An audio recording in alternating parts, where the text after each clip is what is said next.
And howdy! Hey there! Hey there! Hey there! Ho there! Ho there! Ho there! Ho there! Ho there! Hey there! I don't even know what I'm talking about anymore. Hey, how the heck are you? Ta-da! Hey, I'm trying to be a whisper. I'll pour a little bit here. I did open it up and pour a little bit, just enough to take a picture, but I haven't tasted it yet. This is the Sierra Nevada Beer Camp Imperial Red. Pours very nice, as you can see. I'm using my tulip here for this.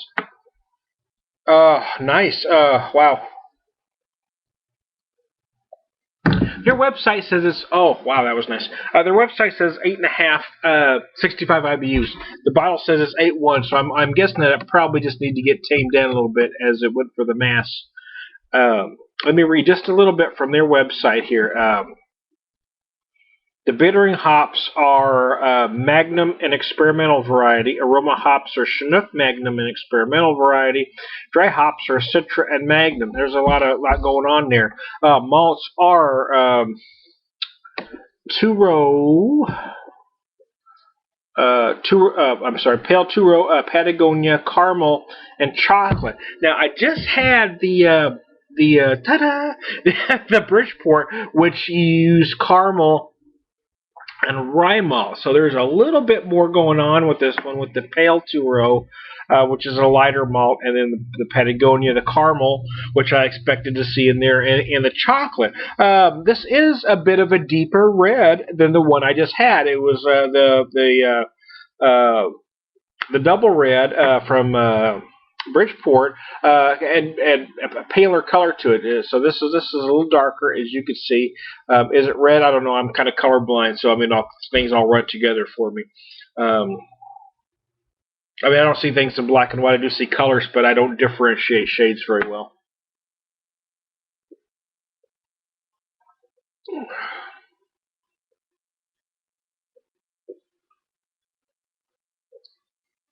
If their website, oh, that's nice. If their website is right, the IBUs are the same in both beers at 65. This one at 8.1 is a little bigger at ABV than the 7.5. This one, actually, it's odd though.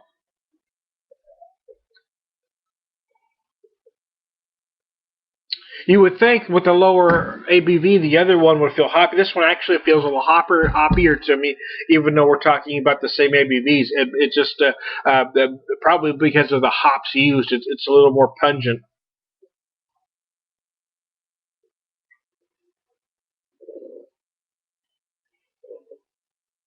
Great flavor though, and it's funny. I talk about this a lot in a lot of videos I do. I don't like to give grades or numbers or whatever to beers, because I think sometimes even within styles there are so many differences.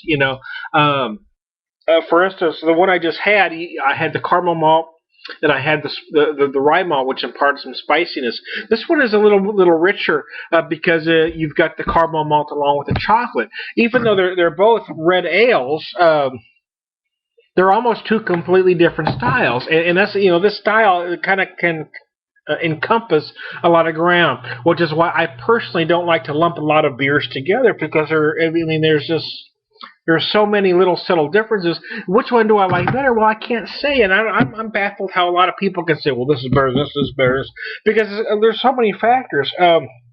What are you looking for in that moment?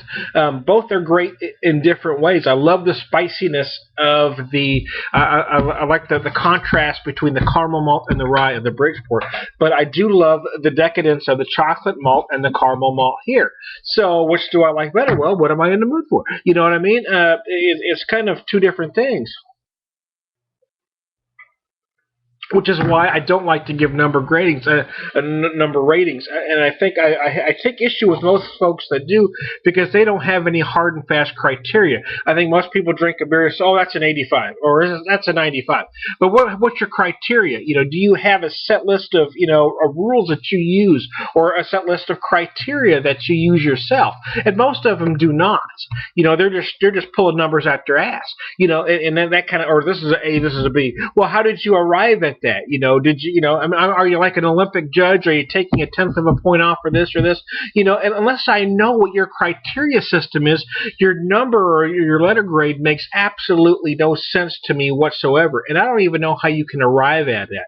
And I think that's the problem I have with many beer reviewers, is that a lot of them are just pulling numbers out their ass. Hey, talk about the beer. Tell me what you think of it. I mean, there's a few out there that do this, that don't, put a number on it. And those are the guys I like to listen to or read. The folks that drop a number on everything or drop a letter, I have a problem with if they're not using a hard and fast criteria. Unless you have a set in stone set of criteria that you use to determine what your number is. Well, I mean, it doesn't make any sense. I mean, your grade carries no weight whatsoever. That's just the way it is. I mean, that's how I feel about it anyway. I mean, y'all can if anybody's got any feedback, you tell me, there are a lot of guys out there that know beer, so, I mean, they're certainly qualified to say it's an 85, it's a 95, it's a 100, it's a 60, whatever they feel about it. But unless you're using a specific set of criteria, I mean, you're basically pulling a number out your ass. And there you go. Hey, see, sometimes I get on a ramble. This is a fine beer. This came in the beer camp, and it came with 4 styles. There's 3 beers of each in a 12-pack. Floral IPA, which was probably my least favorite of the 4, but it wasn't terrible. An Imperial Pilsner, which was actually a great Pilsner. It was certainly not an Imperial Pilsner. I mean, it was only 5.7. You cannot call something 5.7 Imperial. You just cannot. You cannot. However, if they just called it a Pilsner, it was a winner. There was an oatmeal stout, an Imperial oatmeal stout, which was absolutely beautiful, and this one here. So if I had to pick a fave, it would probably be this one, but that oatmeal stout was really close because that was a damn fine beer. I drank my last one when Stuart was here back in November. But this beer is beautiful, man. I am a fan of the style because I love the big malts that you get when you make a beer like this, and I love the hoppiness. So what I've got is a very malty IPA, basically. Oh, and it's a perfect example comparing those 2 beers why I don't like a rating system, because I mean, even though they're both called reds, they're 2 completely different styles. They're trying to accomplish 2 completely different things. So that's why I'm dead set against that system. Unless you can show me, unless you can show me how you arrive at that 85 or 95, your grade holds no water for me whatsoever. No credibility. That's the word I'm looking for. Your grade has no credibility if you're not using a specific criteria. That's how I feel about it. Oh, here we go. Oh, wow. So there you go. Hey, I've talked enough. let's not piss off everybody in one video. I'll tell you what. Don't tick off everybody, Tom. Hey, I am Tom. I am Tom the Beer Whisperer.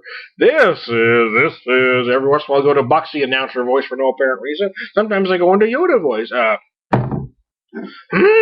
Tasty it is,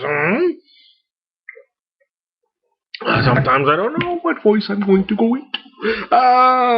Ta-da! Hey, hey, I don't know if this is, I think it's already past time. I don't know if this is going to come around again. I don't know if they're going to make this for any other reason. But this Imperial Red was damn tasty. So here you go. Hey, I'm trying to be a whisperer. I'm going to get the heck out of here.